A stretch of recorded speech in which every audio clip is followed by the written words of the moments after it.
in some ways he's having to translate for me what you're not really able to hear from me right now, or to even recognize that the way that you reacted was actually, it's actually hurtful. And so I think this is an opportunity, because it's the three of us and it happened the way that it did, that he can help me explain to you why that reaction was hurtful. Life is all about relationships. Lovers, family, body, or money. How satisfied you are can be completely explained by how you relate to things around you. This is Sophie Jaffe, and together with my husband, Dr. D. Jaffe, we are here to explore and teach you how to maximize your relationships and achieve a happier life. Let's get ignited. Hello, everybody, and welcome to this episode of the Ignited Relationships Podcast. I'm Adi Jaffe. And I'm Sophie Jaffe. And we are back with another conversation around race issues in America. You know us. We are all about radical transparency. And this episode is absolutely, I think, more than our story, maybe even one of the examples of that. Yeah, maybe not, but yeah, I think similar to the first time that I hit publish on some of our most gut-wrenching experiences in our relationship, from cheating, adultery to, lies and deceit, some of the biggest pain points of our marriage and life and relationship that we, when I published those first articles, that same feeling of like, what will people think? And, and at the same time, the relief in just being honest and just being who we are and being human. And that's what this episode is all about. And you'll hear more about it in a bit. You'll get to hear the whole detailed conversation. I don't think we're cutting any of it out, right? No, like just cleaning it up a little. I'm going to clean it up just because Millana and I talked for a bit before you showed up. So there's all this like slightly irrelevant stuff. We'll clean it up, but we're going to keep the sequence and everything like that will be the same.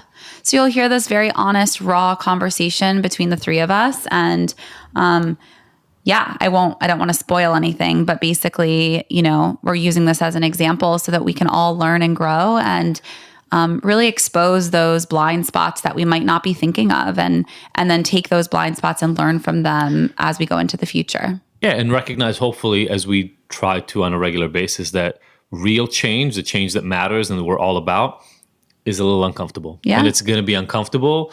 Even those of us who want it still can end up getting caught in the discomfort. And you have a really interesting sort of quote or thought about this that you were going to share. Yeah, I saw this online and it resonated. It says, white allies, unfollowing and unfriending everyone who disagrees with you will not create understanding. Sit down with your parents and talk to them about white privilege. Call your uncle who voted for Trump. Ask him why. Share an alternative perspective. And I saw that it was called A Word on Wokeness for My Fellow White Allies by @Matt with 2 T's, XIV.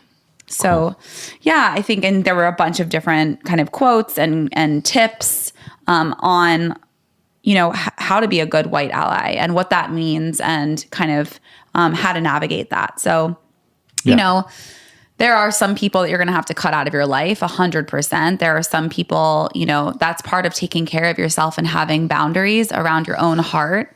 But cutting out every single person in your life that has a challenging view with your own is not the way of the future. That's not going to bridge anything. Yeah, absolutely. And so Millana is a wellness expert in Sophie's same space. You're going to see that comes up in this conversation. And again, just remember, kind of like as you're paying attention to this, watch your level of comfort or discomfort and relate that back to what Sophie was talking about a second ago about, well, how is this happening in other areas of your life around this, and what knowledge can you bring from this talk into that? Yep.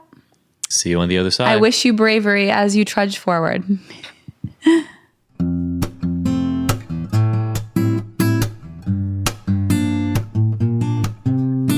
Hey everybody, Adi here, and I wanted to tell you about these new Blue Blocks glasses that I've been wearing. If you're on any of our chats, you might have actually literally seen me wear them, because the ones I wear have these yellow lenses. And I gotta tell you, I've tried other blue blocker glasses before, And they felt okay, right? I felt a little bit of a shift in the way that the screens that I'm staring at every single day affected me. But then I heard about blue blocks, and these guys really went to task. We just interviewed their founder. He's an amazing, amazing guy who really wanted to understand how does light affect vision. And I'm like the science guy here. So I wanted to tell you that there's nothing I put on. So they have Blue Blocks has 3 different levels of their lenses. Blue light, which are kind of like the ones you see a lot of people wear around. They're clear and help with the blue light coming in from screens. My favorites are the summer glow lenses. They're yellow lenses, and I swear I put these things on during the day and I can actually feel my anxiety go down. And that's what they're meant for. It's like the combination of color therapy and blue light blocking at the same time. And then on top of those, they created the Sleep Plus lens that is almost like a reddish orange. It blocks out almost all of the blue light that's coming your way, and so it's really, really great right before sleep. But here's the thing. These are amazing glasses that have actually been tested to block out the right frequencies of blue light. So if you're like me, especially during this time when we're staring at screens and Zoom and meetings and everything is happening online, you want to get these glasses because I feel it. Literally, my sleep is better. My anxiety throughout the day is better when I put these things on. They're amazing. And we got you guys a special code. If you use the code IGNITED, just capital IGNTD, you'll get not only free shipping, but also 15% off. And these things are coming all the way from Australia. So you want to save on that shipping. All right, guys, check these out. They're amazing. This is the only company that actually backs their blue light blocking by scientific evidence that the right frequencies are being blocked. It's going to help change your life. There's something that feels different about this moment. Yeah. Than many, many times before. But like I don't want to take a chance. Like I don't want to gamble on the fact that enough other people will feel like there's a difference in this time and will continue talking about this. Does that make sense? Yeah. Yeah, definitely. I think there's a lot of nuance and complexity to this entire experience for everyone individually and collectively. And I'm mixed. I was raised by my white family and I am Afro-Latino. So I also carry a couple different ethnic bloodlines in that side of things. And it's been really interesting because, I identify as a person of color. I identify as a mixed person. I also identify as Latina and Black, and being at the intersection of all those things right now has been really, really interesting, especially because I was raised in a white family and I have a different kind of experience than a lot of Black identifying people do. Yeah. So yeah, it's interesting on many levels. I'm sure we'll get into it today. Yeah. And so my idea was, I really believe in the power of stories, and that in the end, we can talk statistics, we can talk timelines, we can talk about all that stuff. And it's relevant and it's important and it's, not just interesting, it's the meat of what it is that we're dealing with. And that's fine. Yeah. But in the end, people connect to stories. Totally. And the fact that we know that means, I think the way out of this is for the stories to continue showing us that this is a much more, I don't even know how to say it, but like people are having a much more similar experience than we're imagining. Totally.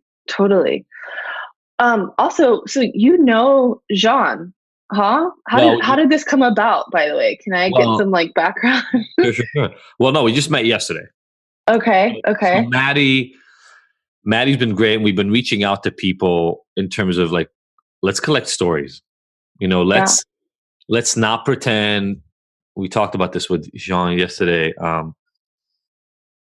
So this was George Floyd, and there was Trayvon. There's been all these cases, and then their story, who they are and who they were in life, becomes a really big part of the equation. Yeah.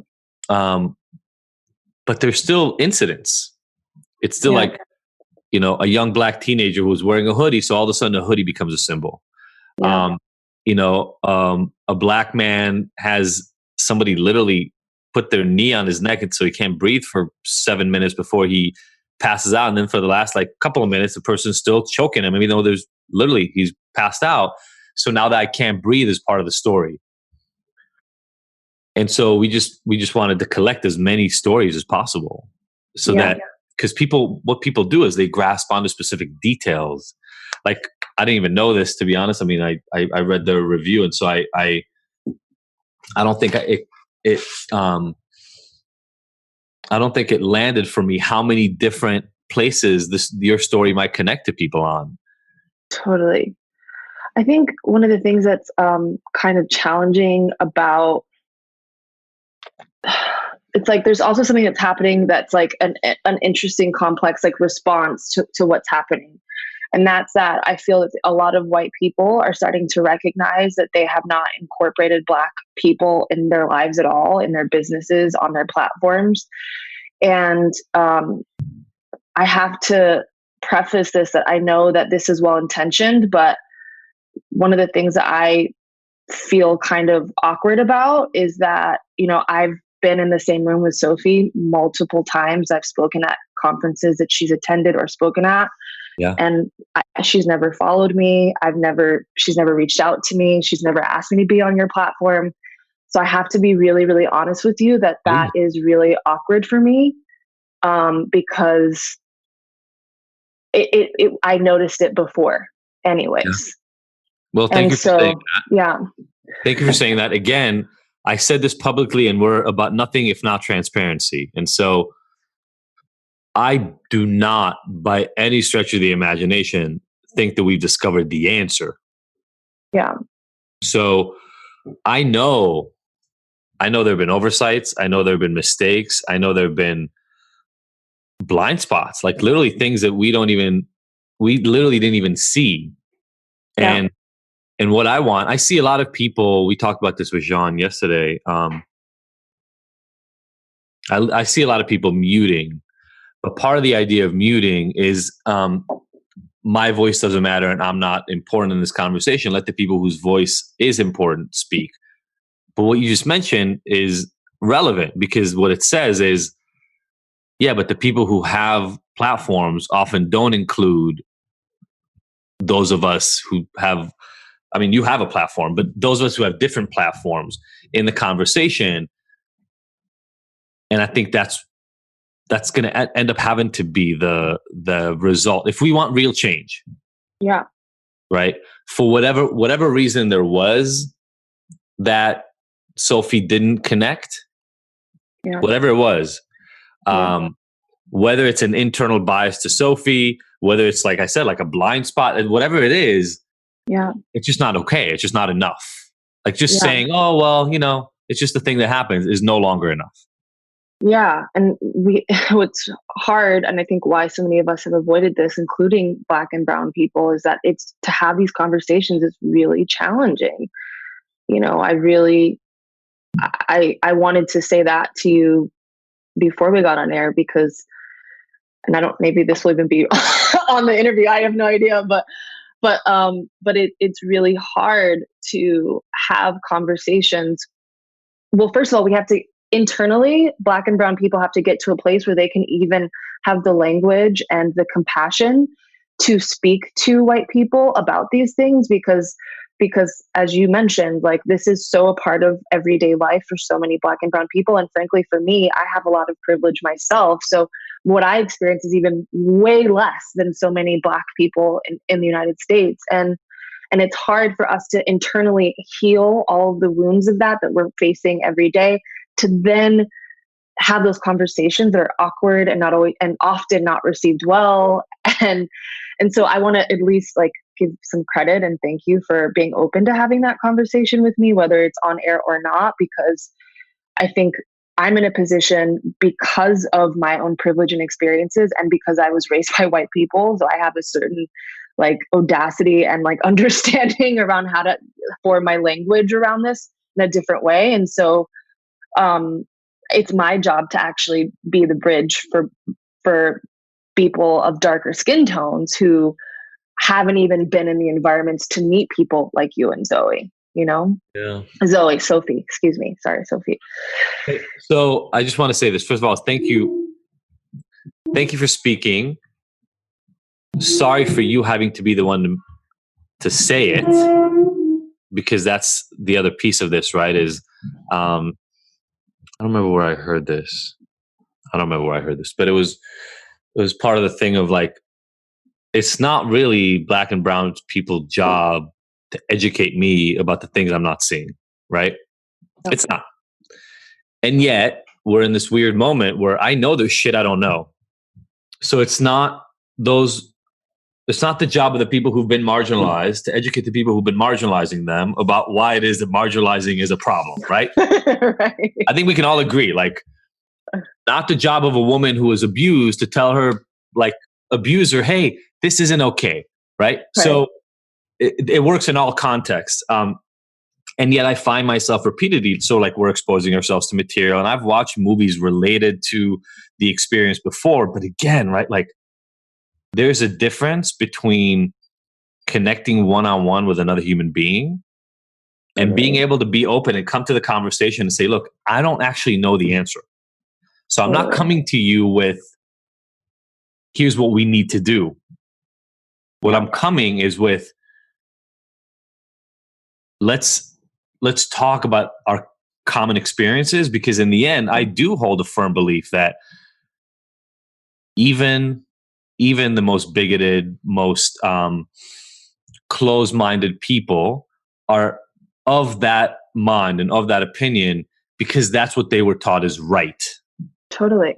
And through repeated experience, we can do it. So I'm going to share, just so you don't have to go through that experience again. But Millana was sharing, so she's connected to the Almost 30 Girls. Yeah. She was saying that she's been in a lot of events and like in panels, either that you've spoken at or that she's been at herself.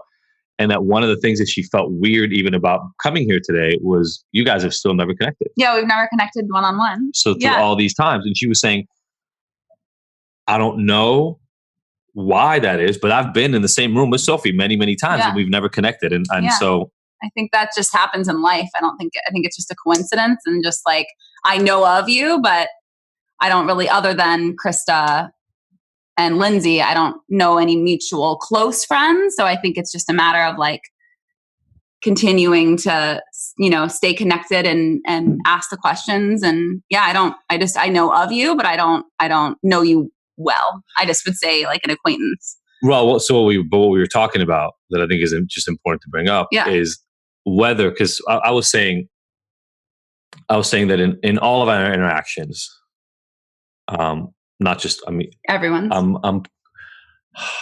It's so hard to even know what words to pick. In all of the, whatever. In all of my interactions with people of color or other people who've been marginalized, there's this kind of like soup of uncertainty about why are we having the interactions that we're having. And it's so easy. It's so funny actually to see you react to that same input, Sophie, because it has to do with you, but it doesn't really have to do much with me. So there was when she told me that, there's no like, I didn't have an internal reaction of potential shame and embarrassment about it myself because you didn't point me out as being in the room. Well, you weren't in the room. No, I get it. Yeah. But I'm saying when it comes to you, I can see, I've known you for 16 years. I could see the wheels turning a little bit of like, well, why didn't that happen? And trying to match, like, are there other people that I've seen? And I could kind of see the wheels turning for you. Yeah. I think it's my perspective on the situation separate from what's going on right now is like, if I really look at why we haven't connected, to me, it's always personal. Like, no one introduced us. No one's like, why would I just like pick any person in the room? Oh my God. Give me 1 second. Let me just tell them all to stop moving. Literally like moving furniture above our head. Right? What the fuck is going on? I think this is really awesome because you and I got to have this conversation and then she had the reaction, and I think you're getting to see a little bit of what I experienced. Yep. I mean, it's like, that's actually why I wanted you to translate it. And this is really to give you a lived experience of what it means to be an advocate and an ally. Because if I would have said that to her, she wouldn't have been able to take it in. But because you said it first, now you're going to be able to help her understand that the way she's responding is actually hurtful. Yeah. And that it's like almost like implicit unknown defensiveness. Exactly. Like I have to come out of this interaction like a good person. So how does that work out? Exactly. Exactly. I mean, love this honestly, this couldn't have happened any better than this is happening right now. It couldn't have. And I love that. I'm like thinking in my head already how we're gonna talk to Maddie about editing this out, because I wanna almost give people the same surprise that we had in being able to have the interaction that way. But you're right. What I just felt in a way that I haven't felt before is I guarantee you that I've been in the same position that Sophie is in right now. Yeah. Which is that moment of self-reflection on my own action. And this is a sad reality, but it's also a reality. Yeah. The justification of our actions, all of us. Yeah. Yeah. Right? Yeah. So I have no idea how we're going to edit this together. maybe this piece, maybe the conversation that you and I just had for like 30 seconds there will be the beginning, so that people are like, wait, what's happening? Yeah. So we were just talking. I love, this is a pretty, the way we normally do interviews is pretty conversational. This is turning out to be more conversational than usual, but that's all good. We were just talking. She was saying that can you actually repeat it? What you were saying, how you like the way this unfolded? Yeah, this is definitely a challenging conversation. But I really like that this is happening the way this is, because we had a conversation before you got on that was sharing my experience of what it was like to even just come to this show today. And the way that he was able to take it in was very different than your initial reaction, which I'm really grateful that actually I got to talk to him about it first, because I was just saying to him that I feel that he's actually getting to feel what it's like to be a white ally, and that in some ways he's having to translate for me what you're not really able to hear from me right now, or to even recognize that the way that you reacted was actually, it's actually hurtful. And so I think this is an opportunity, because it's the three of us and it happened the way that it did, that he can help me explain to you why that reaction was hurtful. Totally. So I want to hear maybe from you what that felt like. Or from me, I feel like I came into into a conversation that I wasn't a part of. So I just feel like I want to just see all the sides before I respond or react. I just, I want to take responsibility for my own actions, but also I wasn't really. Well, what I said, I didn't realize that it was I didn't really understand what the conversation was even about. But that's actually, I heard it the way I heard it, which is not necessarily right at all. But I think that's the value of these conversations. Is these things come all the time, and nobody prepares you before it happens. Right. Totally. What I was saying, and when I was acknowledging, when Millana shared this first, is both of us know that in the past we've made mistakes. Oh yeah. We've ignored things that we shouldn't have ignored. And I think that's what we saw here in this moment. We have blind spots. We have times where we don't even know that we missed something. So that when it gets presented to us, we come up with a rational explanation, because our brain has to explain things. And the thing that I saw more than anything, Millana, in that interaction was, I was trying to put myself in your shoes watching the experience. And the thing that sucks, I could be totally wrong about this, but the thing that sucks is you don't actually know which one of the three you're watching. You literally almost don't know if the person is just pretending. Yeah. If they realize they made a mistake and they're sorry about it, but they're just feeling weird about saying that. Yeah. Or they literally are unaware that this thing happens. And that has to be a really unnerving experience, because you don't, we mentioned a little bit kind of like the Trump election at the beginning. People who are openly racist will not walk up to me and start saying a bunch of openly racist shit, because they know I'm going to be like, what? So they won't say it, but I'm still having a normal conversation with them. Yeah. And that's a little bit of what I saw. It's like this pain of, oh, fuck. Okay. Like now I have to do the work of figuring out, is this person really innocent and just a good person who doesn't know? Or are they harboring these feelings and they're never going to tell me? They know that's not appropriate to say right now. That's what I felt. Yeah. I think the other thing is that it's really easy for us, all of us, to say that things are a coincidence and that, we're not, like, I think it's easy for us to all say we're not racist, right? And I don't, like you said, I don't know who is racist. And that's something that I have to constantly be aware of. Again, and I don't think you heard me say this, Sophie, but like, I'm mixed. I was raised by a white family. I'm Afro-Latino. I have a lot of different things going on, and I'm a light-skinned person. So I have a lot of privilege, and I have been given a lot of opportunities because of the way that I look and because of the family that I was raised by. And so if that's my experience, I can only imagine what so many darker skinned Black people have to experience on a daily basis. I can't imagine, but with that being said, it's like, sometimes these things are coincidences that Black and brown people keep getting left out of podcasts and newspaper articles and TV shows. But when it happens all the time, and we're constantly looking at these podcasts and newspapers and TV shows, and we see that there are only a handful of Black and brown people, it starts to make you wonder, okay, who's actually the ally and who's not?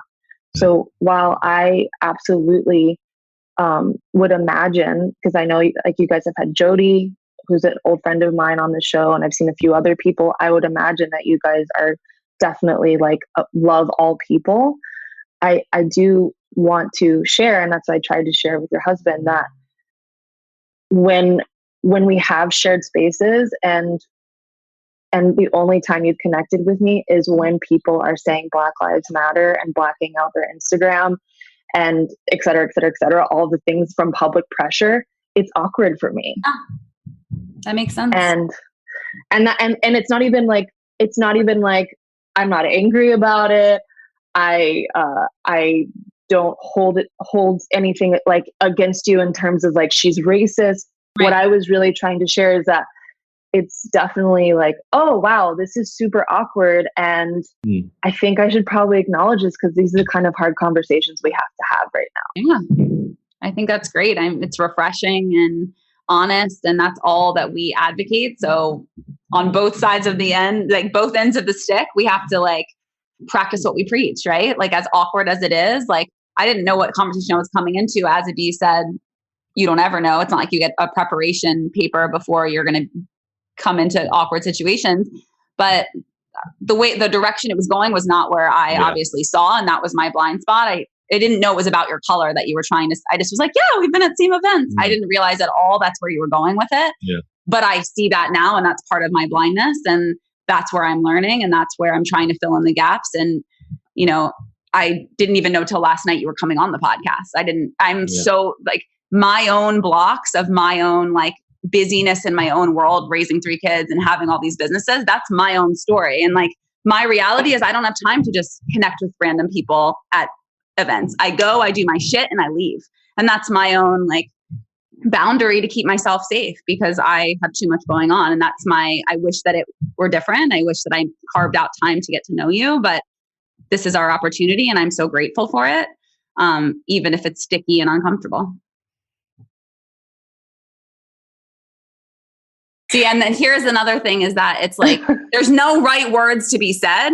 You tell your story, I'm telling mine. And I know, but you're so defensive. You're so defensive. It's painful. Yeah, I'm sharing. I don't know you, so I don't really know if this is how you always are, but like the difference between you two is like.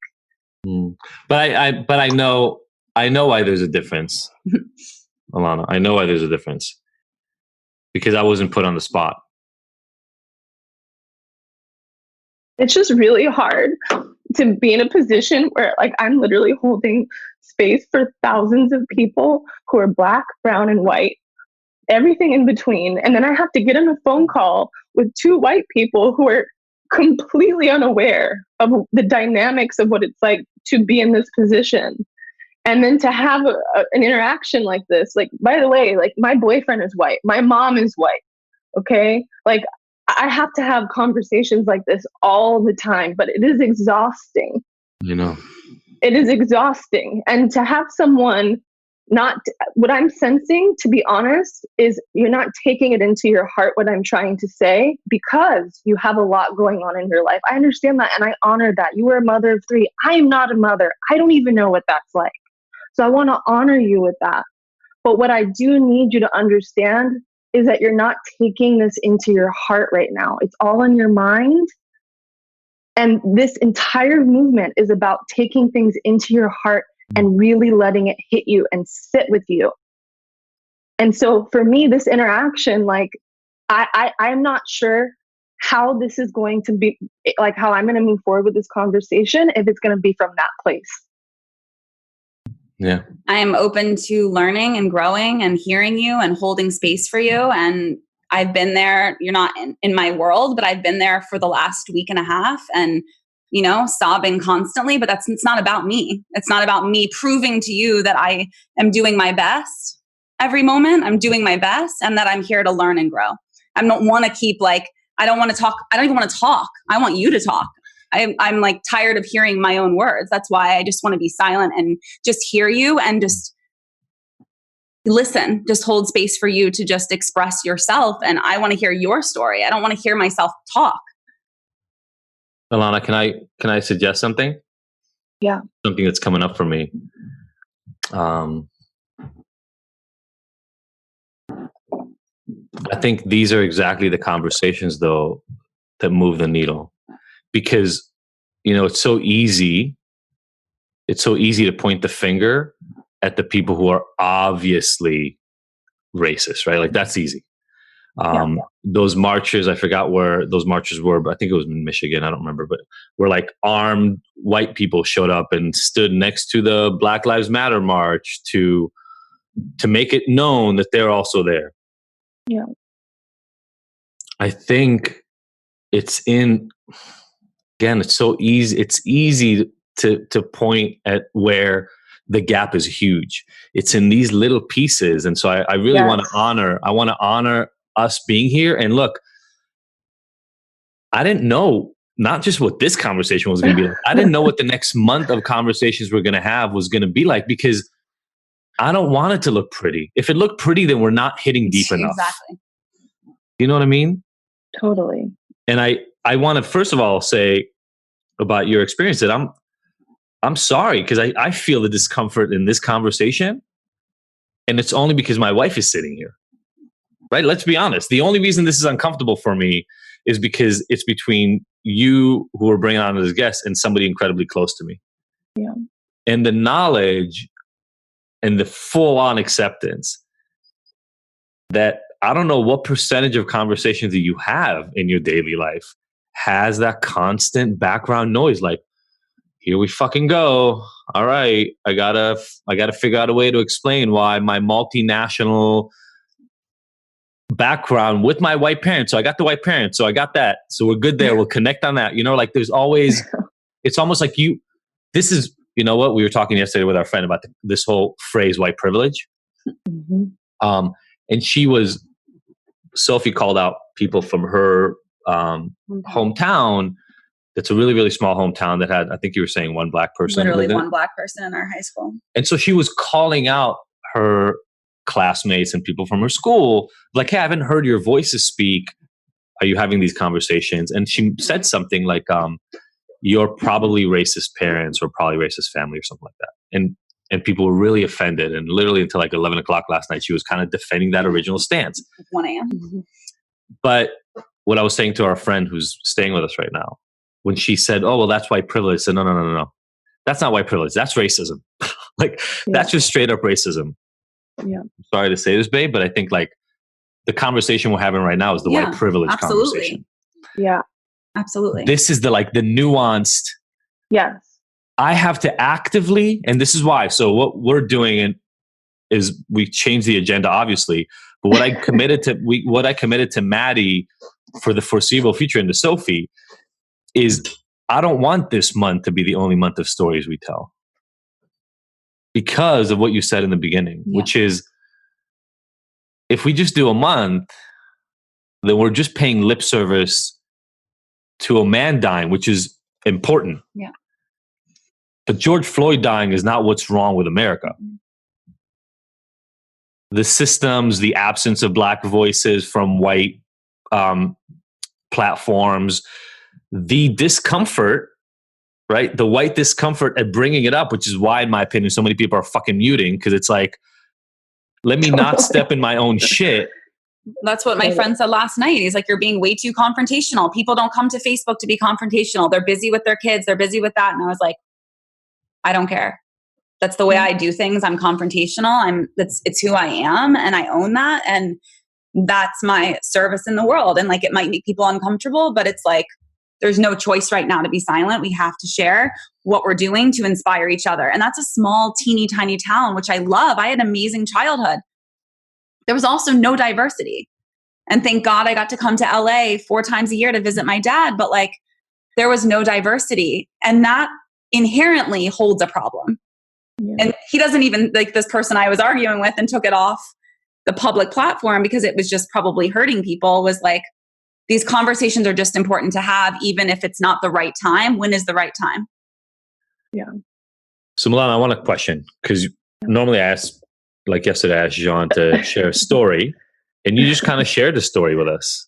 Yeah. Right?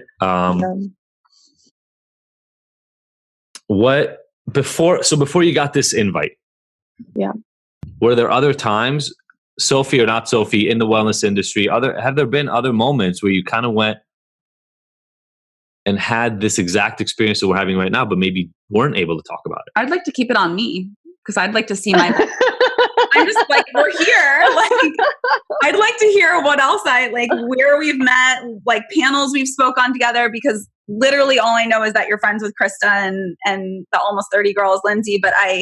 Let's hear. I want to hear my blind spots. Like, I want to hear like where else we've been in the same circles and where I was absent. Well, I mean, I don't want you to think that I've been sitting around thinking about this and like stewing and like, I hate this girl. It's not like that at all, because frankly, I'm used to it.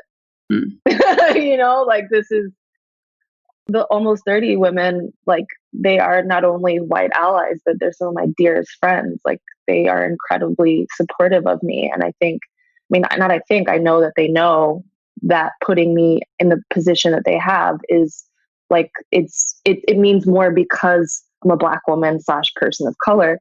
But with you, I mean, it's like, I've met you once, maybe twice. I think it was at Create and Cultivate or Blog Her. I'm not even sure, because we do so many of these things. But it's not, like I said, like, I don't know if it's like a thing where I can like correct you and be like, you did all. I have not had that experience of you. It's just that I think the timing of it, and also like thinking about big picture, like why I was saying like I'm holding space for thousands of people. It's like, there are tons of brands and tons of influencers and podcasts that are reaching out right now that have never reached out, never followed. And it's that overarching experience that makes it awkward. It's like, oh, so now you want to follow me. Now you want to support me. You know, that. So I'm generalizing in some way, because I'm just saying that's kind of connected to a larger thing that I've been experiencing, and that I know other Black women and men in the space have been experiencing. Totally. Not from you specifically. I mean, generally. Yeah. So, man, it's funny because when we talked about bringing on guests, we even were like, let's bring people that are in our community and like in our neighborhood. And so it's like, it felt safe to bring you on because we have mutual friends. Like, our neighbor who's coming on has been here and hung out and like brings his kids over.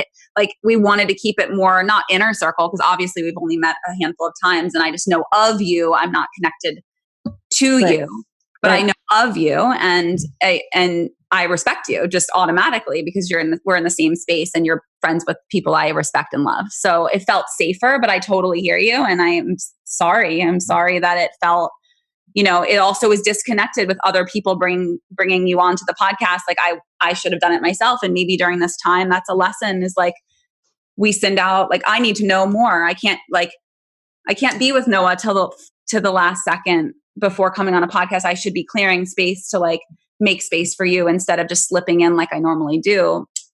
This is not the time to like be sloppy, is what I'm feeling. Is like, I need to be more connected, and I'm typically not. So this is a time to take more space for that. Thank you. And the way that you're speaking to me and the way that you're even like gesturing is making this feel safer for me.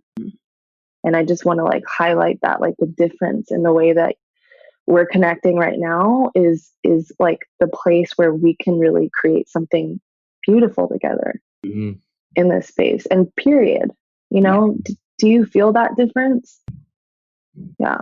And I want to answer something that you just asked. Is it 80? A D. 80? A D. Okay. My apologies. I didn't ask you before we started. A D. I do want to share a story that has nothing to do with anything we've ever experienced. Yeah. That I think is that I've never really had an opportunity to really share directly. And it's actually why I started my business, Wellness Official. And it's because back in 2012, I started my first company, Serene, which was basically rooftop yoga for everyone at the James Hotel. I did it for 7 summers in partnership with a huge list of brands and practitioners. And it was an amazing thing that I built from 25 to basically just 2 years ago. And I had that company for 5 years. And the last year I brought in 2 women who just so happened to be 2 white women into the company to help me scale the company and bring it to an online platform. At the time, I had already scaled the business out to London. So we were doing business in London. We were doing business in Los Angeles with clients like Standard Hotels and Nike and Adidas and all that stuff. And I was like 27 when all of that was happening. And so I had these 2 women come on, and I was completely asleep to my own I wasn't aware that me being a Black woman and coming from a family, albeit was white, that coming from an uneducated and not necessarily moneyed family, that I didn't have a lot of education around how I could be a target for someone to take advantage of me. Yeah. And so after a year of having these 2 women in my company, I found out that they had, from the very beginning, I'd been planning to take the company from under my feet, one that I had built for 5 years from the ground up. And at first, I wasn't aware that it was a race issue. It just was 2 women that I thought were my friends, that I thought were really smart. And frankly, I thought they were smarter than me. So I gave them things that I shouldn't have given them. And I realized after the fact, when they almost destroyed my company and frankly me after a year, and then went on to create their own company that was an exact copy of Wellness Official, and they still have that out right now. I realized that in my like darkest days, that this is the repeat of a story that has been as old as this country's founding, for 2 white women to take over the company of a Black woman behind her back without her knowledge, because they knew how to play the game better, was in fact a race issue, whether they were racist or not. And to see that one of those women is a direct competitor that has copied everything that I ever taught her and is now making money off of it is a real-time experience of what it means to be colonized in America. And so I just wanted to share that. And I'm not even going to give names, but I'm sure I wouldn't be surprised if you've met these people before. And this is the kind of stuff that I have to deal with on a daily basis, on the things that mean the most to me. So I just wanted to share that. Can I ask a really stupid, maybe potentially ignorant question? How do you know it was a race issue? Or like what color is shown through that?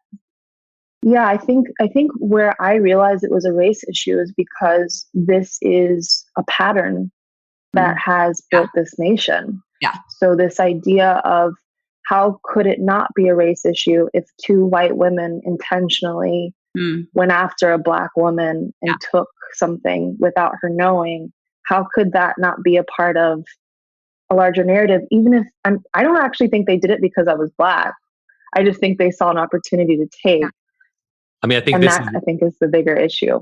That's like the definition of being disenfranchised, right? Is not having the power to protect yourself for a multitude of reasons. Education and lack of money for schools, meaning that specific groups of people have just less resources to learn about the things they even have to defend themselves from. Then obviously lower paying jobs will give you lower access to better lawyers. Like, I mean, the issues stack. And I think I wonder if one of the reasons Sophie was asking that was because she's had like concepts and things stolen from other brands as well. And the difference is, and I feel it. I love this conversation. This is going to be amazing. Whenever, I don't know how we're going to edit the hell out of this thing to like create the mess of me coming on first and all that stuff. But I think this will be a really powerful conversation. I don't think it needs to be edited, really. Maybe, but the difference is this. I think when that happened to you, Sophie, the conversations you could have with people about it, and the people you had in your circle to say, "Oh my God, this woman just did this to me," or the other thing. And if you remember, some of our most entitled, most privileged friends ever were like, "Get a lawyer, sue that bitch, take her out." Like, we stopped being friends over it. Totally. She didn't like the way I handled it. I was just like, I felt like I didn't have the power to do anything. And I said, she'll get hers. Yeah. Because she had money and she comes from a money family. You come from like a middle class, lower middle class family. And so class, race, all these issues play into these things because the people with money just assume I'm going to assert myself. Yeah. Totally. And by asserting myself, I'll get what I want. And what I'm hearing in your story is there's a feeling of vulnerability that is like a wet blanket on top of everything else that you have to do. Like, you have to show up. There's this there's a psychological effect that I talk about a lot in one of my workshops called the stereotype threat. And stereotype threat's been studied over and over and over, but it started around Black student test performance. And I see it and I hear it in all our interactions right now, which in this, I'm literally talking about in this hour. And that is the privilege, white privilege comes from the fact that I get to just have this conversation. It's different for me in this moment because we have these topics front of mind. But if you and I were having this conversation 4 months ago, and this was the race issues were not front and center, I would just be talking. Yeah, I would just say what I wanted to say, and I wouldn't have to think twice about it because I'm a white guy, and I might be Middle Eastern, but nobody knows that, so it's all good. Like, nobody knows it, so I get to hide, and I would just be having the conversation as a white guy. And what I'm hearing is at every moment, or nearly every moment, in many, many conversations that you end up having over and over and over, you're having the normal conversation, and then like this side conversation with yourself right off to like a couple of inches away that says, okay, can I say that? Who am I talking to? Can I say that thing to them? Exactly. Or not? Or am I, are they going to think I'm just a weird Black woman now? But like all over and over. That's what I'm seeing most like clearly talking. Yes. Yeah, absolutely. You hit the nail on the head. And I think for me in particular, as I mentioned, and you heard me pull out my white card. I was raised by a white family, so don't we have that in common? I have a white boyfriend, so don't you know that I'm here with you? And can you imagine like Black people who were raised in completely Black families, who are descendants of slaves, who only grew up in Black neighborhoods, who only went to school with Black people? How would they even be able to have this conversation without having a ton of anger and being like unable? I mean, and when I look at some of my Black friends who are darker skin and they have healed those wounds enough to be able to articulate peacefully, I'm just like fucking blown away by them. Excuse me. Yeah. Don't worry, we swear. Okay. Because I can imagine how difficult it is to build that bridge when they haven't had that bridge built within their own families or within their own personal lives. But to go back to something that you said, Sophie, and that you mentioned about, having had people steal from you too. And we know that there are just like bad people out there. Like, that's just, there are bad Black people, there are bad Latinos, there are bad white people. Like, you don't have to be a skin color for that to be a characteristic, right? But one of the things that I have found, to your point, is that when that happened to me, I was intimidated by one of the women's white families who comes from money in the South, and they sent me registered letters and they harassed me over text, and they got all their other white friends to tell me that I was bad and I was wrong, and we're going to tell people that you did this, which wasn't true. And so here I am surrounded by a bunch of white people who have more money, more education, who are lying about me. And because I look the way I do, and because even when I call my white mother, she doesn't understand that I need a lawyer. So now I don't even have my own white family to support me. So all of that came to a head because I was like, shit, I'm surrounded by a bunch of angry white people. Thank God it wasn't physically. And nobody is trusting what I'm saying. So I have to wonder if there is something beyond the socioeconomic experience of this that I need to be aware of. And that actually, the experience of that is what made me start Wellness Official. It came out of like my healing and my response, not reactivity, my response to being like, I now understand, because I was asleep to it for a long time and in a lot of ways. I now understand that wellness is not diverse because this shit happens all the time to Black and brown people. And that's why you don't see us anywhere. Yeah. So they didn't understand that for me to have an international company at 26, they didn't understand how hard that is for me in a way that it's not even for them. You know what I'm saying? I just understood something about so many different things that I've heard that I'd never really understood before. And, people getting mad at Elvis Presley co-opting Black music, like this pattern that you're talking about right now has been going on for hundreds of years in different industries, with the idea of like, hey, I'm going to be purposefully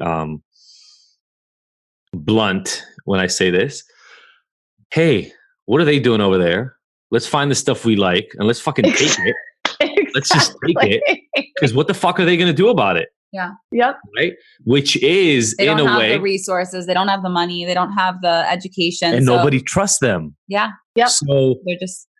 Which is, in a way, a very clear, clean, crystallized line to a white cop with 3 other cops standing next to him, neck on the 100% on the neck of a Black man, going, "What the fuck are you guys going to do about it?"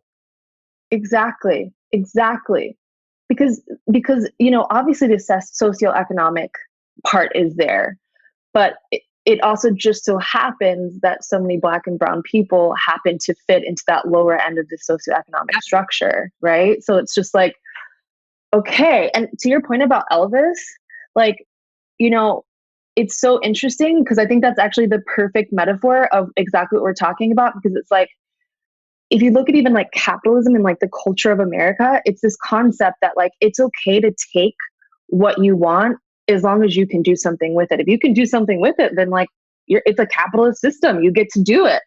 But what I think has been like forgotten and left out and not told in the story is that a lot of times those things are taken from Black people who they are completely sequestered off of mainstream society. They don't have access points to get in. And I think some people, and I know that you guys are those people, are starting to be like, oh shit, like there actually is no doorway for that Black person to get into this group. I mean, for me to like, I've been in so many magazines, so many newspapers, all these things.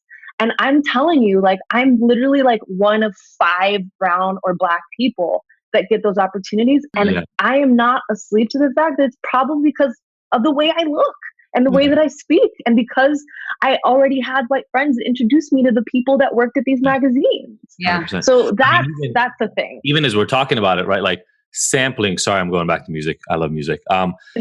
Even sampling was fine in rap and hip hop and music until it started making a lot of money.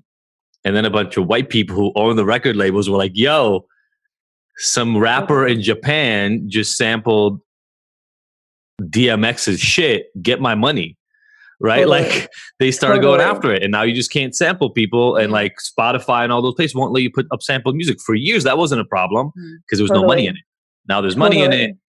Let's put the shit. Okay. That's it. I really feel like we can have this conversation for 14 hours. So I'm going to make a request. Can I make a request? Yeah. What we committed to was for the foreseeable future. My joke, I keep saying, my joke to Maddie, my assistant, was until this is no longer an issue. Right. So I don't know when that is, but that's my commitment. Is we're going to do the month where it's stories and like stories like this, like we're featuring right now. But then for the foreseeable future, every podcast episode that we have will have a person of color personal story, like not as extensive as a conversation we just had, but like, hey, here's how I've been impacted by this 10, 15-minute kind of story. Because of how this conversation started, what I already know is there's going to be a gap, a bridge that we have to get over just to be able to get real, honest conversations from people, so that we're not getting the stories they feel like we want, but rather the real stories. Yeah. And so that it doesn't feel like it's, I don't want to take advantage of the people telling the story. The point is to stop making it okay for people to look away. Right. Yeah. Right. That's what I want. So I don't know how that's going to play out, but I'm going to ask for your help. Okay. Because when this is over, I want to figure out how to do that in a way that is sensitive and relevant to the people we're trying to help, not trying to co-opt people's suffering for our gain somehow. Totally. And authentic to you and your process too. Yeah. Because from the business story that you mentioned to the networking story that you and Sophie shared to all these different pieces, it's just, I mean, again, and when you talked about the business, it just landed for me in a way that it hadn't before on many issues. It's obvious to me that when I've heard over and over and over people saying, guys, this isn't a violence, this isn't a cop issue, this is a systemic issue. This is everywhere. This is human. If we're going to be serious about unraveling it, like it or not, this is the first level, right? We have to clarify our blind spots, because we don't even know the things we don't know to look at. And I'm actually personally really grateful that we got to share that moment here, because I think too many people assume that we're going to be able to find our way through this all holding hands and like being happy. Yeah. Right. And that's whitewashing the whole fucking experience. It's not going to happen. Yeah. Because it's been a very painful experience for multiple generations, for millions of people. And there is no, we watched Selma yesterday. The last walk across that bridge was the great photo op. It was wonderful, but it was not really the story. The story was the years before and how you even got to walk on that bridge, and the beatings and the pain and the arrests and the families broken. So, which is why I'm comfortable having this conversation 100 times over and being uncomfortable like every day for the rest of my life, because that's the least that we can do. We just have to fix this. We have to fix it. So can I count on your help to try to make this not a self-grandizing experience, but rather one that actually serves the population? Yes, definitely. Awesome. You'll be on the board. Yeah. Thank you. Needed. That's what's needed. Like having real friends that can give you honest, real, authentic, truthful things like this, and like to have a board where like you put people in places of leadership and partnership so that you can really do this in a real way. And I think when people see that you've got Black people on your board to do that, it's like, oh wow, they really mean it. I can trust this. I can look into this. And that's I really appreciate that. And I really appreciate you guys for digging into this with me. I honestly, I feel like we were just having a conversation. It's like, wow, I can't believe this was a podcast, because we really just were This talking. is what it's about right now. This is literally what it's about. And this is what, this is what the world needs, is just like examples of healing. That's it. It's just examples of healing. Like, you had feelings about this. I would have never known if you wouldn't have said something. And then we create things in our bodies. You're a healer. We create things in our bodies that we store forever. Yeah, and that's like generational stuff, right? That's generational. And that's where this needs to stop, right here. So we got 5 questions we ask all our people. I don't even know how to end this podcast. We're gonna ask the 5 questions. Well, it won't be an end because we're gonna keep getting help. So Number one question, what's the best advice you've ever received? Oh gosh. Yeah, these aren't simple. First thing that comes to mind, no pressure. I think the first thing that comes to mind that just has been something people keep on saying to me is that you are the one that you've been waiting for. I love that. That's awesome. What about your proudest moment? Or one of your proudest moments? Ooh, what is one of my proudest moments? I would say starting Wellness Official. I had probably the hardest year of my life that year after what I experienced. And for me to respond with love, I don't think I've ever done something that courageous in my life before. I love it. That's beautiful. I think you just told us, but what has been one of your most difficult experiences? Yeah, I think that was that was probably it. But to be fair, that was also my most transformational. I don't think I've ever leveled up in such a powerful way until that happened to me. And so for that, I'm actually really grateful. Love that. What about during this time, but always certain self-care rituals that you keep coming back to? Yeah. For me, breathwork is really just like one of the most direct lines to connecting to myself and moving through my emotions. So breathwork is really key. Also exercising, it's like meditation is obviously like a part of my everyday life, but sometimes we just have to really get this stuff moving and released. And so self-care for me has actually been like not just meditating and taking baths, but making sure that I get off my couch and that I run and I work out because I need to release it. Love it. And then last but not least, this podcast is called Ignited. What gets you ignited? What gets me ignited? Really connecting with people in a real way, like we did today. That's why I do what I do, to really, really connect and heal. Yeah. Same.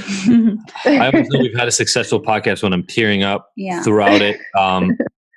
So thank you. And thank you for bringing that honesty. Seriously.